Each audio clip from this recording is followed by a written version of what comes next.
Hello and welcome to the Even Me podcast. This is Morph. And Kim. And today we're going to be talking about coming into a relationship with kids. How do you work that out? So let's get started. All right. Um, so the reason why we're talking about this, we've had a few guests so far, and they've spoke about them coming into a relationship with kids. And I know you have kids, Kim, and I have kids, and I also came into a relationship with a person that had kids. So we're going to talk about this just us today. So do you want to start or do you want me to start? You can start. Okay, so my feelings on coming into a relationship with kids. I mean, I came into a relationship, I had kids, so I expected the person that I was coming into the relationship to have kids as well. I mean, to know that I had kids. I mean, I made them aware of it. And when I found out, she had kids, I was okay with it. And basically, we came to a mutual agreement. I guess in the beginning, everything's kind of mutual but I mean, she knew I had two boys, I knew she had two girls. And the mutual agreement was we wasn't going to bring them around each other until we got to know each other better. And everything in the relationship was, I guess, copacetic, and everything was going well. So how did yours go, Kim? So the kids wasn't around each other as much. So I didn't see too much of a problem. But I know when my kids was much younger, they did have an issue of like, who is this strange person? But over time, it did build. They built a relationship, with each other. But now, I don't even think they have that type of relationship. So, if I was to get into another relationship with a person with kids, my standards, and I know it's crazy to say that, but I just have I think anybody has the right. Either you single, you have the right not to deal with people with kids. I just don't want the kids to be under 7. That's a kind of difficult age right there to even deal with. And I know mine's was 9 and over when I got into my relationship, so it was pretty. They was going through that transitional phase, but they learned to respect him. So now that they older, 12 and 15, long as respect is given and respect is received. So I let them know that, just like I'm gonna let the person, whoever I decided that if they have kids, we got to give respect to each other. They give respect to your kids, they give respect to you, and the same goes, you give respect to them. So as long as they're not under 7, I think everything will be okay. Yeah, with my situation was a little bit different. My fiance's daughters, they took a good liking to me. They, I guess within a year started calling me dad. I never asked them to or anything like that. And anything they needed, I took care, where they're, helping them with school or schoolwork, or, if I had to, in the beginning, I had to drop them off here and there. Mm-hmm. But with my kids, it was totally different. It's like the first year they were okay with my fiance, but then they gradually kind of stepped back. And Mm-hmm. the biggest thing that that caused concern, or anything, was more their mom, Mm-hmm. putting things into their head, and basically, like I said before on previous podcasts, basically brainwashing them, telling them things when they got home. And kind of like our guests, mentioned before, it's all hunky dory when they're around you. And then when they go home, it's like, what did you do with that? What happened here? What was said? Did he do this? Did he do that? I mean, I think I mentioned to you before, one time, which really upset me, because when I'm around my kids, even when I was married, I didn't Mm-hmm. really drink around them.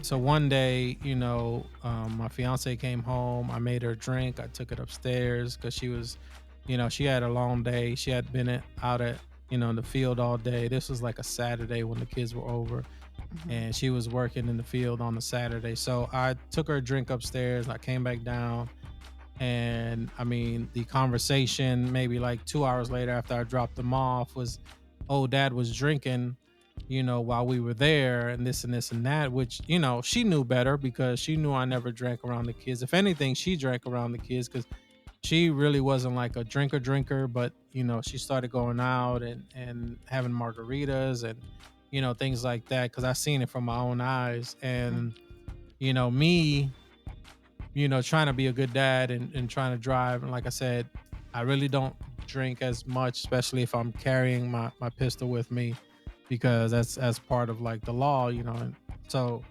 I never really did, especially when I was around my kids. So for them to go home and mention that I was drinking, and things like that, I felt bad. And then, I think around the same time is when they kind of came back and started saying that I was forcing him to call, my fiance mom and things like that. So that kind of hurt me, and I kind of like stepped back a little bit. And as the relationship is been kind of okay. It's not the best relationship, with me and the kids and Janelle.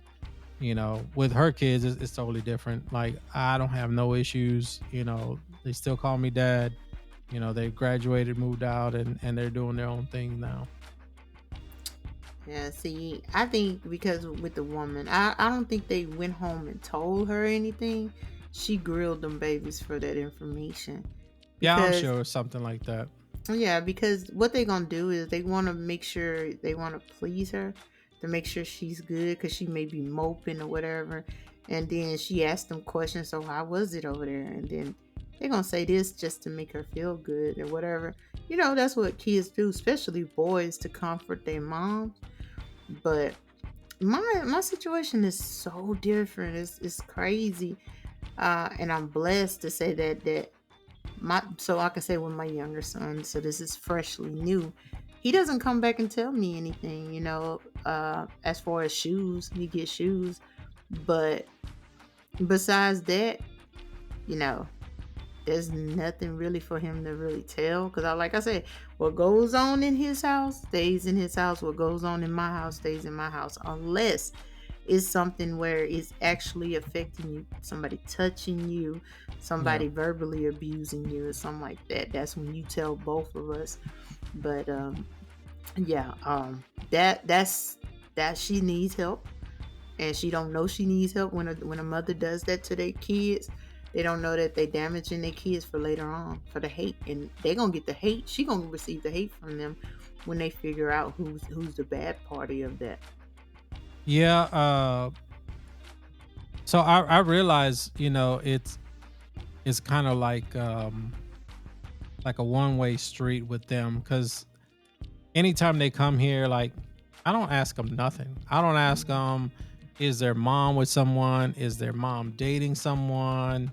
Or anything like that. Or what's your mom doing? Or anything like that. I don't ask them. And I know that she's basically always told them, don't ever say anything or don't tell your dad that I'm going out or I'm doing this or I'm doing that. I'm sure because they never mention their mom unless um basically, they're trying to stay longer, and I'm like, is your mom at home or do you need to stay longer or is your mom out or something like that, or where do I need to drop you off? Cuz sometimes she'll go to her brother's house, which is like right up the street, and just have me drop them off there. So that's the only times that I realize, they kind of mention something, or like if they want to stay longer, they'll be like, "Well, mom's not home, and she told me to do this," or something like that, or like when she starts hounding them and texting them, because she Mm. does. Like she'll, especially some nights they don't want to go home, and that's why I don't understand why. What's the difference between them, staying here longer or staying at her house longer?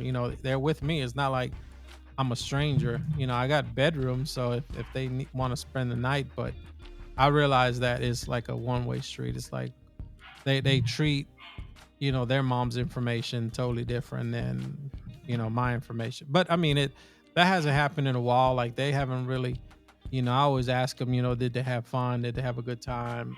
Just to make sure that, they didn't feel a certain way while they were here at the house. But it's more to just cover my back because I don't want them feeling a certain way.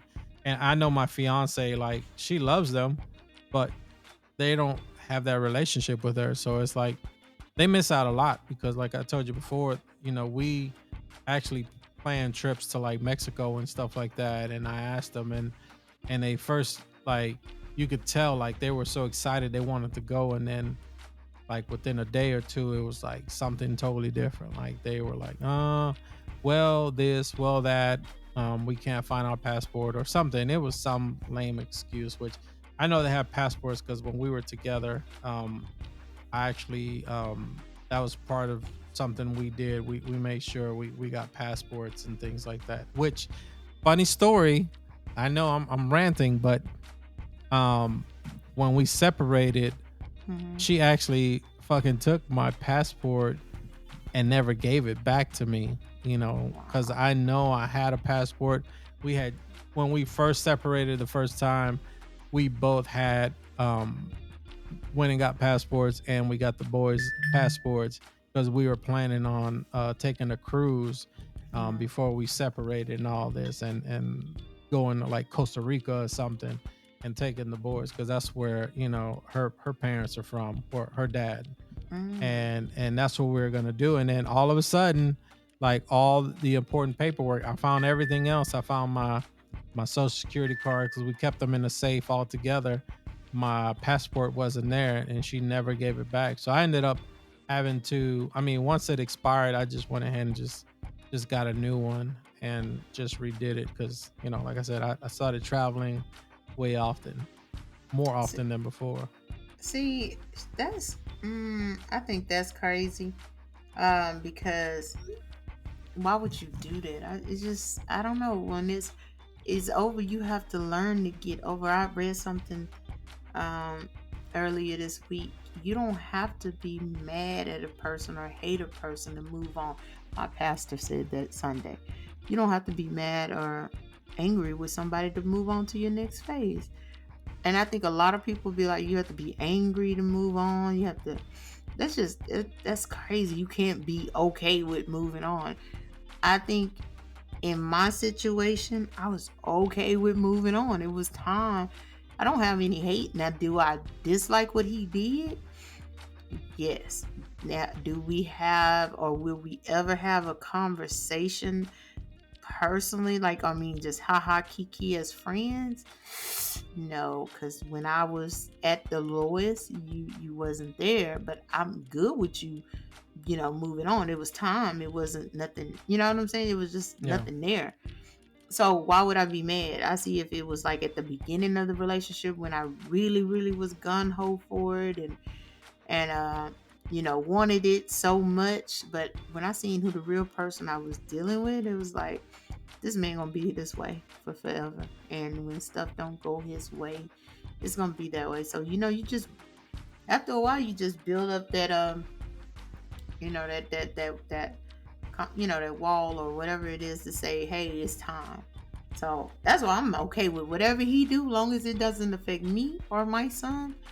I don't care, long as he take care of his son like he's supposed to, and whatever he do with his life is his life. I don't wish no bad luck, and I don't wish no good luck on him. None of it. Did you have any back and forth? Like, did y'all split up and get back together or anything like that? Or is once you split, you split? Now, in the beginning, like 2 years after we was together, we did. It was like, but we never left the house. Like, one slept downstairs, one slept upstairs, or whatever. And then we got back together. That went on for about 2 weeks, and let's make it work. So, then we did it again, and it was like, this is, and that's when I was really like, this shit is getting old. And it was like 2018. And I think what really brought us back together, his sister had passed on his birthday. And that brought me back to him. And I was like, man, he going through this. June is a horrible month from him. He lost his mom. He lost, a couple of years, and then he lost his sister in June. So I'm like, that's why he don't celebrate birthdays. So that what brought us back together. Mhm. But when we, in 2019, when I really got sick with Bell palsy, I was like, this bullshit is over, and I didn't feel bad about it, but we were still there trying to make it, do whatever it do, still living our life. But it was just, it started depleting. The relationship started just, you know, constantly dropping, dropping, dropping. And it was just like, you know, when you just don't put any effort anymore, when he didn't put effort, I didn't put effort, it was just phasing out. So I was like, yeah, we didn't go back. We didn't even, no, it was just, it was over. It wasn't, let me Mhm. call you. I mean, I'm big about communication. So I will call or whatever. No, or it'll go a couple of days and he didn't call me or check on, I would call him, hey, what's going on, or text. I did not, I knew it was over because I didn't have the urge to do any of that. So, yeah. Yeah, my situation was a little different.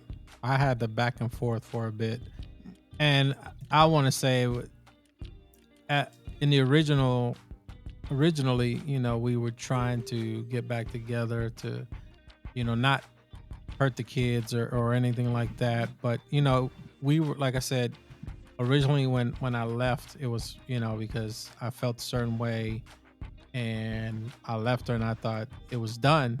But then I got pulled back, with little conversations here and there. Hey, how you doing? Things like that. I got pulled back, and I went back to her, and then I filed for divorce the first time, and I kind of got screwed because my lawyer screwed me. He basically got on her side and gave her lawyer all the information, and we got back together. We canceled the divorce, and I had to pay like all these damn fees and things like that. Mm-hmm. And we got back together. We thought everything was okay, Mm-hmm. but I still felt a certain way. I knew it wasn't 100%, you know, want good, and then I think the second time was when she we found out she got cancer. Like, she begged me. She's like, please come with me to the doctor. I was gonna give me my results. And I was trying to be the nice guy, and I went. I was still trying to do the family thing, and I went, and they basically told her she had cancer and all this, and we got back together, and then that lasted for like 2 months maybe. Mm-hmm. Yeah, and or three. I think it was like three, because I remember taking care of her while she had all the stuff after she had the mastectomy and things like that, and then after that it was like the same old. Like, it went back. It's like I didn't feel that attraction anymore, so I was like, no, I don't think this is right. I can't be doing it just for the kids, or for her. I need to, just move on. So after that, I think that was the last time we ever got back together. And at that point, I think we were separated at that point for like a year or two. And then I got the divorce. And after that, it's like never went back, because it's to me it's toxic, because like the situation you had, the same situation I had. It was always talks about certain things or bringing up old things, and Mm-hmm. never leaving. If we're leaving stuff in the past, leave everything in the past, not continuously bring it up and throw it in my face. Hey, you did this, or like we talked about before, just always just throwing it back in your face, throwing it back in your face. And I mean, all that does is hurt the relationship. It's not going to help it. None of that helps. It's never going to help. It's just going to make the other person feel worse. Yeah. That's how it was. I had went to see a lawyer. It was crazy. Our son was 2, and I went to see a lawyer, and she said, "You need to get out of that relationship. It's very toxic." And I was like, "But no." And she was like, "No." I was, because I was like trying to make it work for our son, She's like, you need to go. It's only gonna get worse. And if I tell you she told the truth, because I tried to stay there and it was just at that point I was just exhausted. You know, your mental, your physical, your emotions are all over the place and you just get exhausted. It's like, I was working mentally to be try to be sane, emotionally trying to deal with his ups and downs, highs and lows. Or I mean, it was just physically as all the stuff I was doing, and I was just like, ugh, I'm done with this. So whatever happens, happens. So we had the conversation. He was like, "Oh, I don't know what I'm gonna do," and then he'll come back and a day and oh, he's so lovey dovey, and I'm like, yeah, I'm tired of this emotional roller coaster. Yeah. So I can give myself that type of shit. So that's when I knew it was done. I was seeing, was he there for me when I need him the most? No. Was I there for him when he needed me the most? Yes. So it wasn't equal at all. Yeah. And so I was like, yeah, it's good. And it was good. And I hid a lot of stuff from my older kids so they didn't see all the craziness I went through. But I mean, I was just. Yeah. Yeah. It's funny because, like I said, that first lawyer Mhm. basically screwed me over because he pulled my bank records or whatever because he had like access to a lot of stuff, so he was basically feeding them information and things like that, stuff that you know I'd never mentioned, and the so one day we went to the court, and I think I had to give him like $500 or something like that just because of that course, that court date. So I did that, and then I asked him, I was like, is there any other, do I need to come back to any other ones? He's like, no, no, I'll let you know. I'll let you know. And like a couple months passed by, and then I got a paper that said, hey, you missed your discovery. You were supposed to be in court this date and you never showed up. So the plaintiff has won Mhm. and won a judgment against you, and you owe 800 and some dollars. And I'm like, what the hell? Mhm. So this next lawyer, it's crazy because the first lawyer, someone, referred him to me. It was, a good friend, Mhm. but she said, she never really, never had that issue. But the second one, like he was gung ho. Like I went to go visit. I don't even remember how I found this guy. I don't know. Somebody gave me his info, but he Mhm. was like, "Yeah, we're gonna get this bitch, and she's gonna pay for what she did, Mhm. and this is not gonna happen. You're not gonna go through this again, and I'm only gonna ask for money one time, and you just pay your retainer fee, and then the only other money is once we get divorced, and that'll be it. Because I tried to do it, originally on my own. Mhm. You know how you go like divorce.com or Yeah. something like that, Mhm. and it was all the paperwork, and I think it was almost like 50 papers, and I'm like, you just got to fill out this and this, have your lawyers look at it. And she was like, fuck no, I'm not looking at that. She's like, you and that bitch wrote that up, and it's gonna hurt me, and it's gonna go through this, and I'm gonna end up paying you instead of you having to pay me. No. He's like, that's not he's like, y'all out to get me. I know what you're trying to do, yada yada yada, and I'm gonna get my pit bull against you. And that's what she was talking about, her lawyer. I I'm don't like, even understand if you knew what was you fighting for. Like, if the guy is gone, you think you're gonna get him back? That's the thing that doesn't give me. I don't understand it. It's like, if he's gone, the arguing and bickering, what do you think gonna come of it? You gonna get that person back? That's the confusion. that's what I assumed. I assumed that But it's just she it wouldn't be right though. That's the thing of it. It wouldn't be right. And somebody told me, uh, I bet your exes want to be back with you or whatever. I don't give a damn if they do. We shouldn't even want each other. We wasn't good together at the end, And I thought I would do that again. Like, I would go back, but at this stage, going back is like the worst mistake. That's why you got a windshield, and you got a rear view mirror so it can be small to see the stuff you went through. And I just can't. I refuse to put myself in a prison mentally again trying to be with somebody because they can say, oh well, she's like this, she's not caring. Yes, I am. But when I started just shutting down, that was it. You're not there for me. You don't care about me mentally, emotionally. That's the main thing. Okay, physically, yeah. Are you there? If I break a leg, you probably, look at me and keep going. But mentally and emotionally, people need that, especially now. So I don't know. Some people with all that arguing and bickering think they're gonna get that person back. That's the stupidest thing I ever seen. If I got to argue and bicker with you, then we come back in the bed together. Oh no, it's So it's that's for me. It was done, and we didn't even have an arguing and bickering situation. It was just done.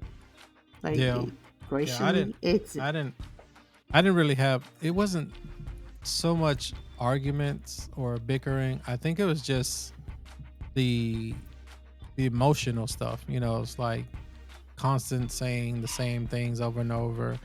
Things that really never happen. I know she's still texting you. I know you're talking to her or something like that. I mean, she went to the point to where she basically um got into my phone records because she had an account, I had an account. We never had a T-Mobile account together. It's weird. I don't even know why. I think because she had her parents on it at one point or something, and she found out like my password, like whatever the password is to get in, Hmm. and she started like checking my logs and checking my text and started saying, "Oh, you sent a picture to such and such and this and that." I'm like, "Okay, it's a picture." I was like, "I don't know. You don't know what it is. I don't know what it is."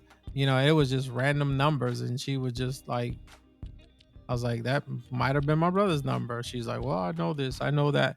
So I mean, it was, when you, I think, in my opinion, if you have to start like researching stuff, then that is it's at the point where it shouldn't even get to. Like at that point, you shouldn't even be together because I shouldn't have to check on you, and you shouldn't have to check on me. I think if the relationship is new, I get it. You're trying to figure them out, and trying to see, what they're all about. But like 8, 9, 10 years into the relationship, there should be some kind of trust. I shouldn't have to check into you. I shouldn't even have to look at your phone. My fiance will grab my phone and use it. I have nothing to hide. I don't talk to other people or anything like that unless it's family members, or if it's a girl, she knows who I'm talking to. And it's nothing inappropriate. And Instagram and all that stuff, I think we talked about that it's women pop up on my feed all day, so what can I do? Yeah. I can't stop it, especially since I was in car shows. There's always going to be women on there. So I think when it gets to that point, is like you say, it's just time to move on. There's no point. Yeah, I think I did it in one of the relationships I was in just to prove a point. I didn't give a damn what he was texting her or she was texting him. It was just to prove a goddamn point. Like, aha, yeah, you see, I see y'all text and I don't give a damn, but I'm just proving a point. And that was even more so, and this was a relationship I wasn't in very long. That was my exit strategy right there. Look, this is the reason why we breaking up right now, because this here bullshit. And it wasn't because he was texting a girl. It was just the shit that the girl was trying to do to me. That's why I said that. When these people out here doing what they doing, and then well, we're not in a relationship, or we're just the beginning, and I'm just I can do this, but you're not understanding that you're putting that other person at risk because you don't know what cycle you're dealing with. And I'm talking about, this was very psycho as shit, like Lifetime original movie shit, where this girl was, and people don't believe me to this day that this girl stalked me. I mean, fucking stalked me, called people that was a friend of mine in San Antonio, I mean, she had access to everything, and did some shit. And when I showed him I proved the point, and I was like, I'm good, because you're feeding into it, when even though you're saying you're crazy, you're a stupid bitch, or whatever, you're feeding into it because you're responding to her. And that's all she needs. But when you don't respond, she know, hey, well, let me stop, because he don't even care. But when you're responding to the shit, and it's keep the fire going. And man, this girl was, I've never experienced this shit, and that's why I got out of harm's way. I'm like, no, because I really don't know what she looked like. She can run us off the road, do something. She can do anything, and I would not know. So I'm like, let me just, this is my even more so proof in the pudding to exit. And Yeah. he was like, I'm not cheating. Yeah, you are. And then that's the situation when coming into a relationship with kids. So I had kids, and that's putting my kids' life in jeopardy. So what if they father found out that this shit is going on, and I'm not protecting them. So I have to protect them before anything. So yeah. Yeah, you gotta know who you're dealing with, man. And then yeah. Speaking of cycles, Hmm. um, I did get into a relationship with the psycho. And this was when me and Janelle were separated. I was talking to this girl. I was really big into car shows at that time, Hmm. and this girl hit me up on Instagram. Hey, I see you're part of a car club. I seen your car. I seen you. I'd like to talk to you. Are you in a relationship? And I was like, no, I'm not. I'm currently single. And she was like, hey, well, I want to talk to you. Let's meet up or something. So, time went on. We met up a few times. She met me at, I did the safe thing. I met her at like car shows and, car club meets and things like that. And it was all friendly. And then we started like seeing each other. But then I found out she still had a man. And the way I Hmm. found out is she called me to come pick her up because her man basically found out that she was talking to me because she had my car's picture as her screensaver or something like that, or on the background or something. So I picked her up, and I brought her to her mom's house because supposedly, she didn't have, she lost a car or something. The car got repoed or towed away or something. I can't remember.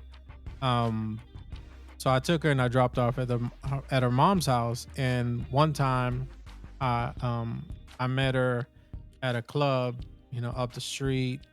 Um, what was it? I can't remember. It's whatever. Damn, I can't remember. It's that, not a kicker club, but like country club, Hmm. Whiskey River. There we go. Oh my God, I got bad. Yeah. So, so I met her up there, and that day I actually was really I was hanging out with my niece, and she was up there with her boyfriend and some friends, and she was like, come by, uncle, come and meet me here. And I was like, cool, I'll come by. And she kept bugging me, that girl kept bugging me. She's like, hey, what are you doing tonight? I was like, well, I'm at Whiskey River with my niece, just meeting her up. I was like, if you want to just come by, fine. So she came over there. My niece, like, for the life of me, did not like her at all. Hmm. She loves Janelle. Janelle's her aunt. So she was like, no, I don't like her, she looks crazy, this and this and that. Hmm. So skip forward a month or two or so, and we were still talking, and I was always meeting her whenever she came down. I met her at her mom's house, and supposedly she was living there, and she had a kid, so she would drop off her kid there. But one day, just out the blue, this dude just calls me and starts cursing me out, and it's like, I'm gonna kick your ass and this and this and that.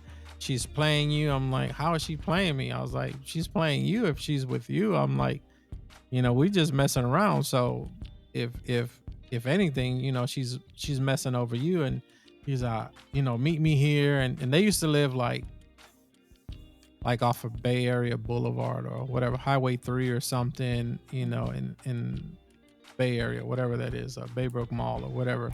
Mhm. And one day she invited me over and she said that, he moved out or something. And she Mhm. was like, come to my apartment, and she gave me the address. I went over there and like she ghosted me. She never, came out or anything. But I saw the dude's car. I Mhm. knew what he drove because he told me he drove a Camaro and he was part of a different car club and he was like talking major shit to me that day. We talked over the phone. So I saw that car, but I never at that point I didn't know what car she had. Mhm. But I ended up finding out she had a hoopty Ford Taurus that was ragged out because they I guess her Jeep Cherokee. But she started like lying. Like she would text me like she was her mom and then she found another number or she got another number and started texting me from there. And like I basically told her, look, I don't want to talk to you. You too crazy. It's way too many things that I don't know about you, and you're lying about being with him. He called me and basically Mhm. told me you're just trying to just fuck around, and I'm like, I don't care. I'm not trying to build a relationship. I barely know you. And Mhm. she just started like for like months later, texting me from like different numbers and acting like that. I think that what drew the line was she lied to me because she was um what do you call it, makeup artist, Mhm. and she had a wedding and she already had told me months before that she had a wedding to do and she was going to be the makeup artist, and she bought a new vehicle, yada yada yada. 2 days into having the vehicle, she went to that wedding and it got totaled, that her phone was lost and that's why she couldn't call me and all this. And like the dude that day he called me, he was like, no, that was all a lie. She's never had another car, that's bullshit, and this and this and that. And one day I seen her and she was driving that little piece of shit Ford Taurus, and Mhm. I'm like, oh, that's your fucking car, that's why you never drive your car, you always ask me to pick you up or something. But I mean, she was crazy. For months later, I mean, she changed her name, she changed the, well, not her name, but her Instagram stuff, and I ended up just blocking her. And thank God to this day she hasn't like came back since. But one day, I think maybe a couple years ago, she did, I guess she blocked me and then unblocked me, and then she like sent me a message and she was like, "Oh, you really thought that was my mom that was texting you? That was me from another number." I was like, "Yeah, I knew that." I was like, "That's why I didn't respond to you." So I was like, "Whatever."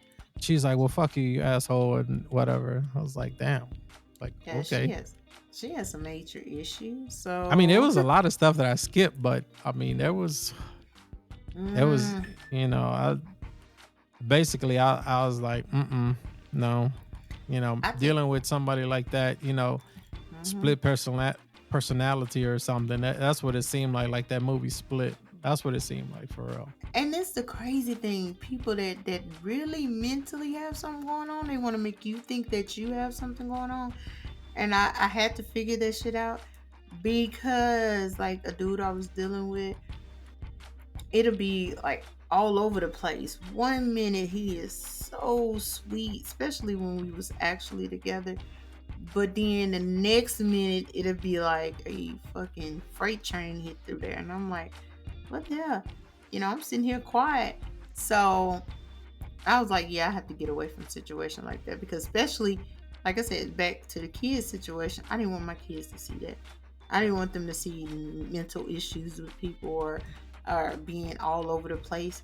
But like I said, psycho. Now I thought like at first I was like, yeah, I want to get back with him, and this was months and months ago, right? And I'm so glad I did because I'm so much at peace. I don't have to argue, wonder, do any of that extra stuff. And I think that girl, she just whatever she wanted that attention from you and her man. So that's crazy when they want all that attention. I don't need all that attention at all, but a lot of people do. If he ain't giving me this much, I'm gonna go get it from someone else. Yeah. Yeah, I don't Yeah. know what the whole deal with that was. It was crazy. Mm-hmm. Yeah.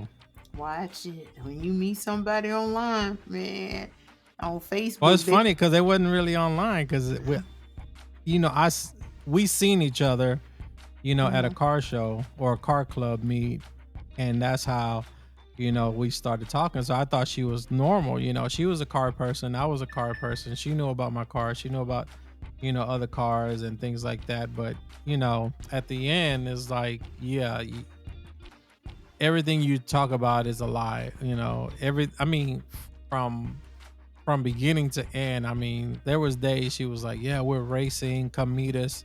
You Wow. know, at this place. Oh, we're going up. We're driving down I-10 and we're speeding. Okay, meet us at this place. No, at the end I was like, you know what? You just tell me where y'all gonna be at, and I'll meet you there. Cause don't tell me you're on this side of I-10 and then you're way on the other side of I-10 and you're lying because you're either with him or something. Just let me know.